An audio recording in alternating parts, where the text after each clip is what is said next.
Imagine waking up completely paralyzed, strapped securely to a cold, sterile surgical table inside a soundproofed room, with absolutely no idea where you are. As your eyes adjust to the dim light, you see a massive array of terrifying medical instruments, chains, whips, and complex pulley systems hanging from the ceiling. Suddenly, a cassette tape begins to play, and a calm, monotone male voice fills the room, stating, "Hello there, my name is David.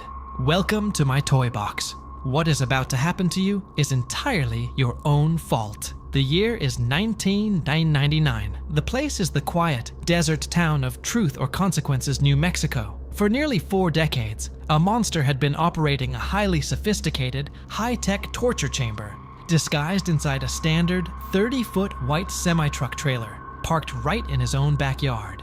While the world was terrified of monsters lurking in dark alleys, this predator spent over $100,000 to soundproof and custom build a literal house of horrors. The media and law enforcement would eventually label him the Toy Box Killer, a man who orchestrated some of the most calculated, technologically sadistic, and deeply disturbing crimes in American history, all while maintaining the public image of a friendly local mechanic and a trusted state park ranger. The horrific reality of David Parker Ray finally imploded in March 1999, when a naked woman wearing nothing but an iron collar around her neck managed to break free, stab Ray's accomplice with an ice pick, and sprint bleeding down a desert highway to a neighbor's house. When FBI agents and local police raided the property, they expected a routine kidnapping case, but instead, they opened the doors to the semi-trailer and stepped directly into a waking nightmare. Inside the toy box, investigators discovered the infamous, chillingly detailed audio cassette tape